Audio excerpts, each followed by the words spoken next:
Illuminati. Parce qu'au sommet, francs-maçons et Illuminati se confondent. Tandis qu'en bas de l'échelle, disons en bas du 20e degré, quelqu'un peut être franc-maçon sans jamais avoir même entendu parler des Illuminati. Et c'est ça qui est la confusion. Maintenant, d'autre part, en dessous des 13 qu'il y a ici, là, les 13, parce que pour faire un coven, il faut 13 prêtres, vous avez les 33 grands initiés.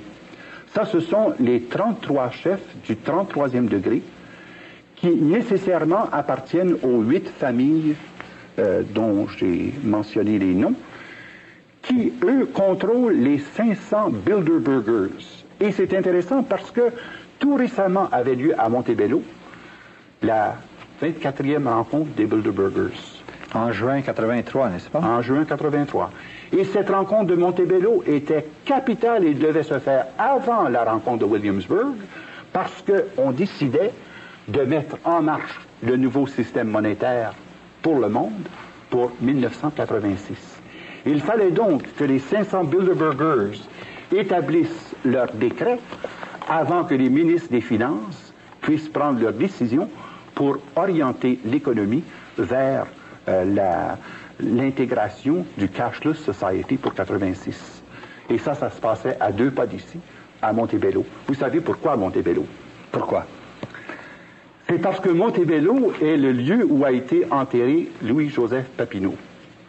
Louis-Joseph Papineau était un franc-maçon, illuminatiste, et c'est sur la tombe de Louis-Joseph Papineau que se font des initiations, soit à tous les ans, soit à tous les 2 ans. Et vous avez remarqué que depuis quelque temps, les sommets économiques ont lieu à Montebello.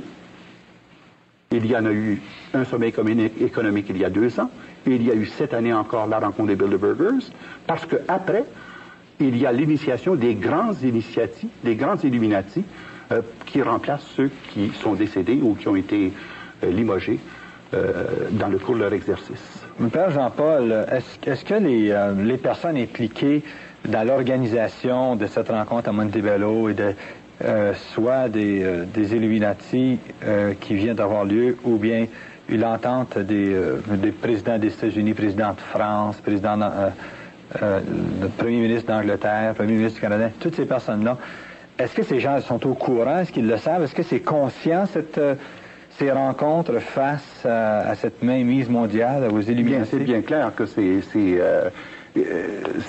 connu, su et volontaire. Parce que pour pouvoir avoir accès au haut niveau des Illuminati, il faut d'abord que tu aies accès aux Bilderbergers. Il y a 1600 Bilderbergers dans le monde. Qui sont les Bilderbergers? D'abord, le nom de Bilderberger vient du fait que la première rencontre en 1954 s'est faite à l'hôtel Bilderberg en Hollande. Et que le président permanent des Bilderbergers est le prince Bernard. Bon, le prince Bernard, qui contrôle une partie importante de l'économie européenne, et ensuite la reine Juliana, dont les intérêts dans le Dutch Shell Oil Industries et sa propriété personnelle, finalement, regroupe sous l'égide du prince Bernard des personnes aussi reconnues, n'est-ce pas, que les Onassis, les Kennedy, pour les Canadiens ici Cyrus Eaton, vous avez d'autre part John Foster Dulles, les Rothschild, le président Giscard d'Estaing qui était d'ailleurs membre éminent de la loge française, et vous avez Margaret Thatcher, évidemment, qui est à la tête des Round Tables.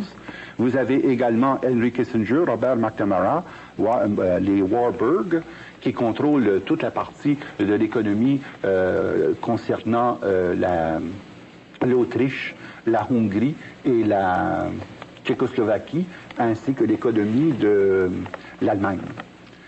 Alors, c'est tout cela qui est interrelié et qui prennent des décisions occultes.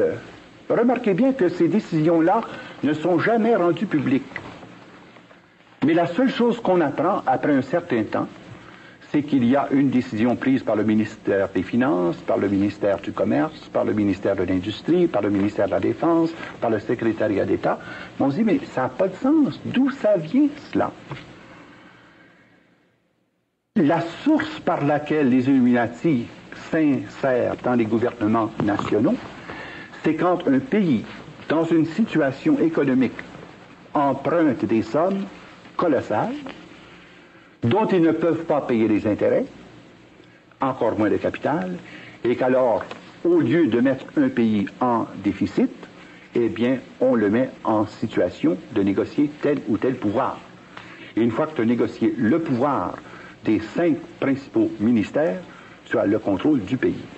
Or, le Time Magazine, depuis à peu près 4 mois, ne cesse de nous montrer l'état complètement déficitaire de 37 pays.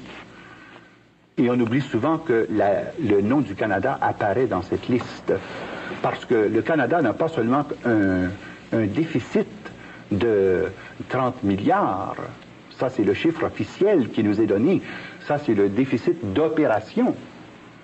Mais le déficit réel du Canada est de 496 milliards. Ce que vous dites, Père Jean-Paul, c'est que les banquiers mondiaux, les financiers mondiaux prêtent de l'argent au gouvernement pour des grands projets, des méga-projets, ainsi de suite. Et ensuite, les gouvernements ne peuvent repayer ces intérêts, ne peuvent repayer ces capitaux. Oui. Ils sont donc obligés de donner autre chose aux banquiers mondiaux en échange. Et ce qu'ils leur donnent, c'est la mainmise sur certains pouvoirs. Ça, c'est sur le plan économique. Mais la même chose est vraie sur les autres plans, sur le plan politico-militaire, sur le plan religieux et sur le plan socio-culturel. Est-ce dans ce sens-là, Père Jean-Paul, que vous parlez d'une mainmise mondiale? Oui, tout à fait dans ce sens-là. Et d'ailleurs, remarquez bien que ce n'est pas une conclusion à laquelle j'arrive en huluberlu comme le résultat de ma propre construction mentale. C'est déjà depuis longtemps à l'étude, et le Canadien qui a le plus contribué à cette étude est William Guy Carr, dont les 2 volumes sont extrêmement importants, Pawns in the Game et Red Fog over America. Et l'autre ouvrage d'une importance capitale pour comprendre comment fonctionnent ces diverses alliances, c'est The Rockefeller Secret File, la filière secrète des Rockefeller, par Gary Allen. Mais nous reviendrons là-dessus à une autre émission. Père Jean-Paul, une dernière question, mais très rapidement. Comment sont organisés les Illuminati pour atteindre leur objectif de la mainmise mondiale? Dans un mot, et nous commencerons là notre prochaine émission. Dans un mot, c'est par un filet, un réseau de communication qui permet d'avoir une interinfluence dans les différents secteurs et par l'interinfluence, le contrôle absolu de toutes les décisions qui se prennent. Et voilà, chers amis, une première émission dans une série qui veut examiner toute cette question de la mainmise mondiale, d'une conspiration universelle, d'un complot mondial, la franc-maçonnerie, les capitalistes, les communistes en ligue. Si vous voulez, vous pouvez nous écrire pour avoir plus de renseignements, nous donner vos opinions. Revenez la semaine prochaine, même heure, même poste. Bienvenue à cette émission spéciale qui veut explorer toute la question de la mainmise mondiale, le rôle des Illuminati, de la franc-maçonnerie, le contrôle mondial. Et nous avons avec nous, pour explorer cette question, pour apporter des débuts de réponse, le Père Jean-Paul Régimbalde, qui a étudié la chose assez longuement. Père Jean-Paul, bienvenue parmi nous encore. Bonsoir. Père Jean-Paul, en faisant rapidement un tour d'horizon pour les téléspectateurs